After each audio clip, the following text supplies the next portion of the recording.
James is a mixed traffic engine. He can pull both freight cars and coaches. He's proud of his smart red paint, and so is his driver. Everyone says you brighten up their day, James. One morning, James whistled loudly at the other engines. Look at me. I am the smartest, most useful engine on the line.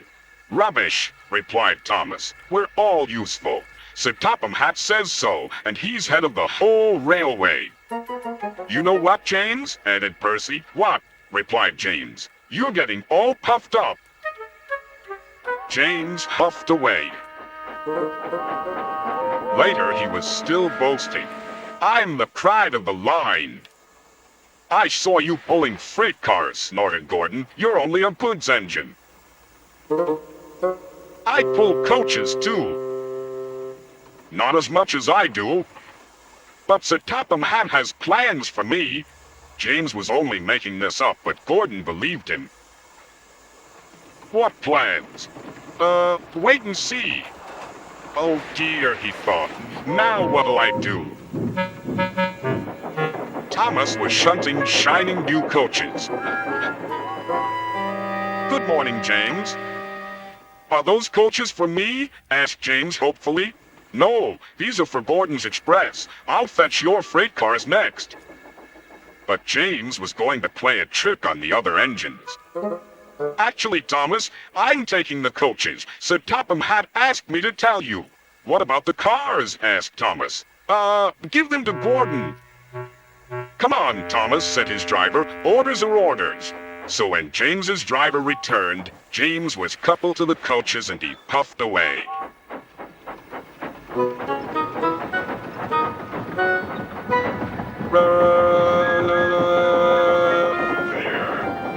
Thomas returned with the freight cars, and a few minutes later, Gordon arrived. Where's the express? Thomas told him about James, and so here are your cars. Gordon was very cross, and so was his driver. Wait till Sir Topham Hatt hears about this. Meanwhile, James was enjoying himself enormously. What a clever plan! What a clever plan! He chuffed. Then he saw Sir Topham Hatt. Some jokes are funny, but not this one, James. You have caused confusion. Yes, sir, said James. You will now stay in your shed until you are wanted. The other engines teased James. I wonder who'll be pulling the express today, said Gordon. I expect it'll be you, replied Henry. James is stuck in the shed for being silly. James felt sad. Next morning he went back to work. Hello, whistled Thomas. Good to see you out and about again. I'm sorry I tricked you, said James. Are these my cars? Yes, replied Thomas kindly. They are pleased to have you back. James set off to the harbor with his train of freight cars. He bustled about all day, pushing and pulling them into place.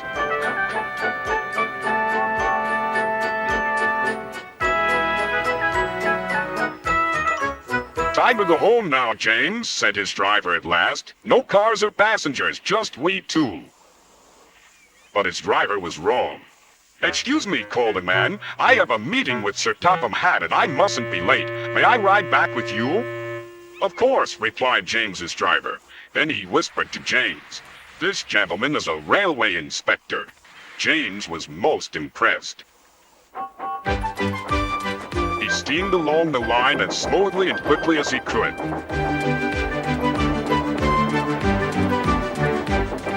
Sir Topham Hatt was waiting on the platform and the railway inspector greeted him warmly. This clever engine gave me a splendid ride. You must be proud of him. Yes, indeed. Once again, you are a really useful engine.